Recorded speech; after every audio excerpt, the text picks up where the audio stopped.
Hi friends, welcome to தெய்வாவின் தன்வி. நம்ம சேனலை first time பார்க்குறீங்கன்னா சப்ஸ்கிரைப் பண்ணிவிட்டு பாருங்கள். இன்றைக்கி நம்ம சேனலில் செட்டிநாடு ஸ்டைல் வறுத்தரைச்சி சிக்கன் கிரேவி எப்படி செய்யலாம்னு நாங்கள் பார்க்கலாம். இதுக்கு எண்ணெய் ஊற்றிட்டு சோம்பு, சீரகம், மிளகு இது மூணுமே 1/4 ஸ்பூன் அளவுக்கு சேர்த்துக்கோங்க. இது கூடவே 10-15 சின்ன வெங்காயம், 4-5 பல் பூண்டு, அப்புறம் ஒரு பெரிய துண்டு இஞ்சி, இது எல்லாம் நல்லா கலர் சேஞ்ச் ஆகிற அளவுக்கு வதங்கின பிறகு 1/4 மூடி தேங்காயுமே சேர்த்து தேங்காயோட கலர் நல்லா சேஞ்ச் ஆகிற அளவுக்கு வதக்கி எடுத்துக்கலாம். இந்த அளவுக்கு வதங்கினதும் இதை ஒரு சைடு ஆற வச்சுக்கலாம். இப்போ இன்னொரு பாத்திரம் வச்சுட்டு அதில் 2 ஸ்பூன் அளவுக்கு எண்ணெய், பிரியாணி இலை, பட்டை, லவங்கம், இந்த மாதிரி உங்கள்கிட்ட ஸ்பைசஸ் என்ன இருக்கோ அதை சேர்த்துக்கோங்க. எனக்கிட்ட இருக்கிறது ஸ்டாரு, அப்புறம் ஒரு ஏலக்காய், ஒரு துண்டு பட்டை, ஒரு இலை, கொஞ்சமாக சோம்பு, இதெல்லாம் சேர்த்துருக்கேன். இது கூடவே ஒரு 20 சின்ன வெங்காயம் 2 கட் பண்ணி சேர்த்துக்கோங்க. செட்டிநாடு ஸ்டைல்னாலே அதில் சின்ன வெங்காயம் மட்டும்தான் இருக்கும், பெரிய வெங்காயம் கண்டிப்பாக சேர்க்கவே கூடாது.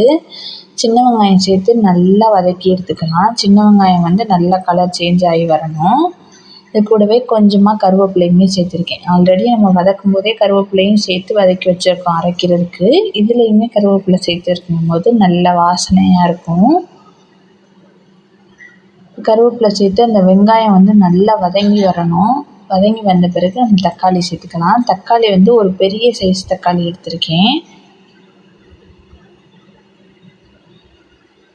தக்காளி நல்லா வதங்க விட்டுட்டு அதுக்கப்புறம் நம்ம கழுவி வச்சுருக்க சிக்கனை சேர்த்துக்கலாம். சிக்கன் மஞ்சள்தூள் போட்டு தான் எப்போவுமே வாஷ் பண்ணணும்.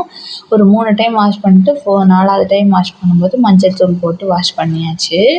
இது கூடவே கல்லுப்பு சேர்த்து இப்போ மூடி போட்டு மூடி வச்சிடுறேன். இப்போ சிக்கன் நல்லா தண்ணி விட்டு வரும்ல, அதுக்காக. இப்போ நம்ம வறுத்து ஆற வச்சோம்ல, அதை ஒரு மிக்ஸி ஜாரில் சேர்த்துட்டு 1 ஸ்பூன் மஞ்சள் தூள், 2 ஸ்பூன் அளவுக்கு மிளகாத்தூள், 2 ஸ்பூன் அளவுக்கு வீட்டில் அரைச்ச மல்லித்தூள், ஒரு 1/4 ஸ்பூன் அளவுக்கு கறி மசாலாத்தூள் அதிகம் நான் சேர்க்க மாட்டேன். இது கூடவே கொஞ்சமாக தண்ணி ஊற்றி நல்லா பேஸ்ட்டாக அரைச்சிக்கணும். அந்த தேங்காய் சேர்த்துருக்க ஃபீலே இருக்கக்கூடாது, நரன்னு இல்லாமல் நல்ல பேஸ்ட் மாதிரி அரைச்சி எடுத்துக்கலாம்.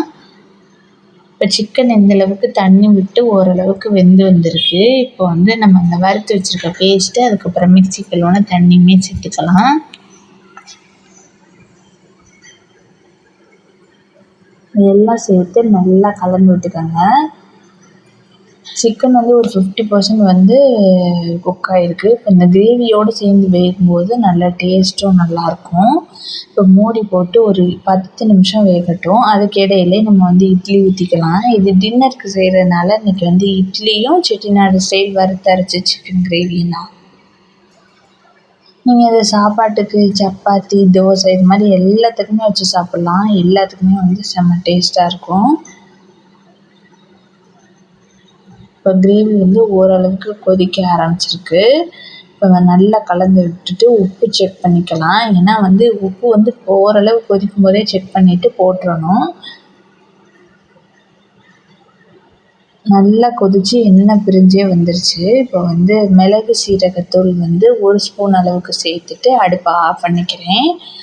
அடுப்பை ஆஃப் பண்ணியுமே இந்த பப்பிள்ஸ் விடலை. ஏன்னா இந்த கடாய் கொஞ்சம் நல்ல கனமான கடாயினால் அந்த பப்பிள்ஸ் கொஞ்சம் இருக்கும். அந்த பப்பிள்ஸ்லாம் நல்லா அடங்கின பிறகு தான் மல்லித்தழை சேர்க்கணும். எப்போவுமே வதக்கும் போதோ இல்லை குழம்பு கொதிக்கும் போதோ மல்லித்தழை சேர்க்கக்கூடாது. நல்லா அடுப்பை ஆஃப் பண்ணிவிட்டு அந்த குழம்பு கொஞ்சம் கொதிக்கிறது இல்லாமல் நார்மலான பிறகு மல்லித்தழை சேர்க்கும்போது வாசனை நல்லாயிருக்கும்.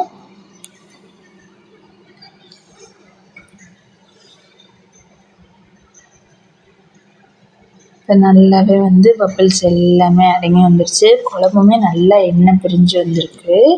இப்போ இது கூட பொடியாக நறுக்கின மல்லித்தழை சேர்த்து மூடி வச்சிடலாம். அப்போ தான் அந்த மல்லித்தழையோட வாசனை இந்த கிரேவியில் நல்லா இறங்கும். இப்போ இட்லியுமே வெந்துருச்சு. இட்லி கொட்டி வச்சுட்டு நம்ம சிக்கன் கிரேவியும் இட்லியோட இன்றைக்கி நைட் டின்னர் சூப்பராக போச்சு. இதை கண்டிப்பாக ட்ரை பண்ணி பார்த்துட்டு எப்படி இருக்குன்னு கமெண்ட்ஸில் சொல்லுங்கள்.